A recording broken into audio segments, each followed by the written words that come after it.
Christ's bones, wake up! Loveday! Fitztalbot jerked his head up. Father had dug him in the ribs with a sharp elbow. Despite the cold saltwater spray that whipped his face, the rocking of the landing craft had lulled him into a moment of sleep. He had dreamed he was at home. But now his eyes were open again. He saw that he was not. They were still here, out at sea, as far from home as they had ever been, getting further from it every second. There were 10 of them crammed into the little pinnace, himself at the steerboard, Millstone, Scotsman, and Pismire further forwards, the priest they called Father beside him at the stern, and the archers Tebb, Romford, and Thorpe in between them. 2 more archers, Welsh brothers who had been added to the company on the eve of their departure from Portsmouth aboard the cog Saint-Marie, were pulling the oars. Loveday scanned the horizon. Normandy, France. As far as he could recall, only he and the Scot had ever been out of English waters, and neither of them knew the coast that loomed half a mile distant, darkest grey in the dawn.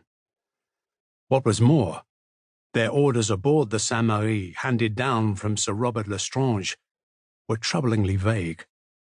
They had only, Sir Robert had said, to storm up the beach and cut the hairy bollocks off any Frenchman who stood in their way.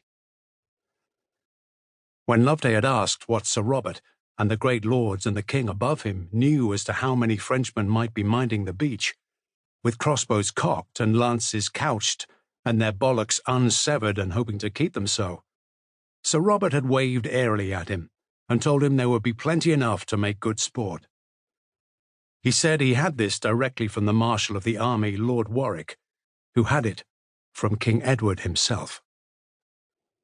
Noble men, knightly men, men who knew best.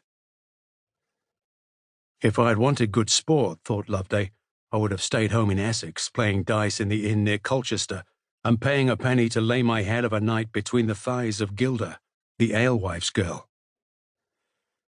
But he had held his peace with Sir Robert. The man was a fool, but he was the fool who had recruited them for this campaign, who would pay their wages for the next 40 days. The dogs hired their sword and bow arms to anyone who paid, in any sort of activity where brute force and sharp steel were needed. That summer, the business was war. Sir Robert's recruiting agents had promised he was a man who paid on time and who did not interfere too much. Long experience told Loveday other paymasters were not so easygoing. So here was he, 43 summers old, still fit and strong, but grey at his temples, with fat settling around his middle, and age creeping into his bones. And here was his company, the Essex Dogs, men called them. Some of them being from Essex, all of them having sharp teeth, packed into a tiny pinnace, heading towards a French beach at dawn. The King's great invasion of France, 1,000 ships and 15,000 fighting men aboard them, was starting. The Essex Dogs were at the front of it, and Loveday had one wish, the same as every time: to come home with everyone alive and paid. At the prow of the boat, the thick-necked stonemason Gilbert Millstone Attercliffe was spewing into the sea. Seasickness rather than apprehension, thought Loveday, for Millstone had little fear in him, too little at times. He had known Millstone 7 years.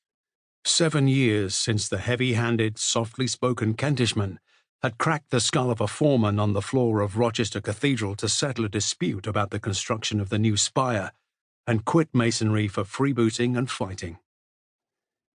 In that time he had never known Millstone use an intemperate word, nor had he ever seen him take a backward step, an attitude that scared Loveday sometimes.